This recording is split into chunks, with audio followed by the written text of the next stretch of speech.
आतंकवादी पिता और देशभक्त पुत्र की कहानी। रोहन 10वीं क्लास में पढ़ता था। पढ़ाई लिखाई में अच्छा तो था ही, साथ में खेल कूद में भी हमेशा पहला नंबर आता था। घर से उसके अलावा कोई और नहीं था। पिताजी भी कोई नौकरी नहीं करते थे, लेकिन पता नहीं क्यों महीने में एक बार वो दूसरे शहर में घूमने ज़रूर जाते थे। एक दिन उसने पूछ ही लिया, पिताजी आप महीने में एक बार हमेशा अकेले ही दूसरे नगर क्यों जाते हो? उसके पिताजी ने उसको समझाया, बेटा पहले मैं सरकारी नौकरी में था, लेकिन तुम्हारी माँ के निधन के बाद मैंने नौकरी छोड़ दी। मुझको अपने जमा पैसों का कुछ अंश पेंशन के रूप में मिलता है, जिसको लेने मैं शहर जाता हूँ। यह बात सुनकर रोहन चुपचाप हो गया और वहाँ से चला गया। जनवरी माह आ गया था। रोहन ने पिछले साल की तरह इस साल भी वह अच्छी तरह से पढ़ाई में लग गया और देर रात तक पढ़ाई करता रहता था।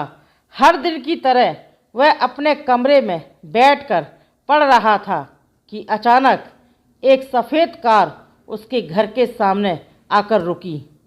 वह खिड़की से झांकने लगा। उसने देखा 3 आदमी कार से उतरकर बातें कर रहे थे। कुछ देर बाद एक आदमी ने कार से एक पैकेट निकालकर उसके पिता को दिया और उनसे कहने लगा, आज रात को इस्पात कारखाना ख़त्म कर देना है। और सब हंसने लगे। यह बात सुनकर बालक को शक हो गया था कि उस पैकेट में कोई विस्फोटक चीज़ है। वह बाहर वाले दरवाजे से बाहर निकलकर अपने पड़ोसी मित्र के पास जाकर पुलिस को सूचित कर देता है और चुपचाप अपने कमरे में आ गया। रात के करीब 12 बजे उसके पिता जैसे ही बाहर निकले, पुलिस ने उनको रंगे हाथों पकड़ लिया। उसके पिता ज़ोर ज़ोर से कहने लगे, कौन मूर्ख है जो मुझको पकड़वाया है?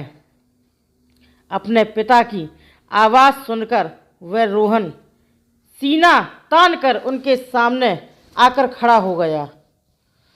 उसको देखकर उसके पिता की आंखों से आंसू आ गए और वह चुपचाप वहाँ से चले गए।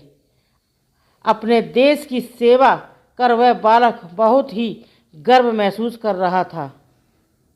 बाद में बड़ा होकर यही बालक भारत सरकार के लिए खुफिया का काम किया। कहानी कैसी लगी कमेंट करके ज़रूर बताना। वीडियो को लाइक करें, शेयर